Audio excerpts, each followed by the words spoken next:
Children were picked up from outside school gates. Teachers knew. Pastoral teams went looking for children and picked them up from houses. And these are 14-year-old girls, white girls, 14-year-old working class, from houses with Asian men. Now, men in their 30s, 40s, 50s. There's statutory safeguarding protocols that should have been followed. All of that went by the wayside. Of course, the classic takeaways and the nighttime economy, but it was organised. It was organised. Shabir Ahmed, the ringleader of the Rochdale grooming gang, worked out of a community centre. He was selling children out of a community centre. He had a black book of his, and he was making appointments. All of it hidden.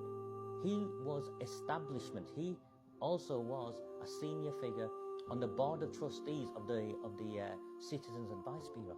These are establishment Asian figures involved in the systematic grooming and gang rape of working class white girls. And Shabir Ahmed was a prominent figure in the Labour Party, and there are councillors to this day in that council chamber who knew him. These were racially motivated crimes, where the victims were white and considered to be an underclass by a metropolitan liberal, so-called liberal elite of whites who considered these white girls to be, and this isn't my words, making lifestyle choices. These are the words of the social workers. How can a 12-year-old girl make a lifestyle choice to be in a takeaway, on the top floor of a takeaway with 20 men downstairs waiting to take their turn? It's horrific. Once you go into the graphic details of what happened, it's horrific. Yet none of these people are arrested. None of these people have been prosecuted. Why? It's because working class white girls were a price worth paying.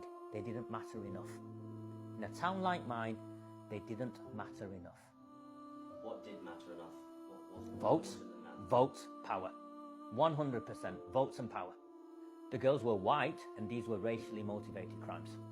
No doubt whatsoever. You take the definition of racism in any other context, apply it in here, and every marker will be ticked. These were racially motivated crimes against white working class girls.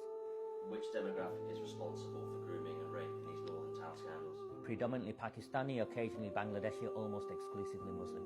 And I've been arrested for saying that, and I'll keep saying that. This town is run by gangsters.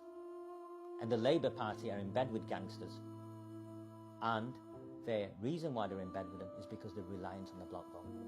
And I'm not on about wider gangsters, very specific. Pakistani gangsters, Bangladeshi gangsters, the Islamists from the mosques. The Labour Party have made partnerships with the most despicable of groups, and they are reliant on these people to provide them with a block vote to stay in power. They've sold our children and they look the other way. These people peddle drugs. And if you go to every one of these towns, what you will find, and this is the bit I find really troubling, liberal white women. So I'm talking about, and I'm saying the word women on purpose, I'm like, part of me thinks, these are girls who have been gang raped. Surely there's some sort of empathy with women, yeah? And these are liberal white women who are quite happy to forget all of that because it comes back to politics. All of this comes back to politics and the protection of the Labour Party and the dependency the Labour Party has on these block votes.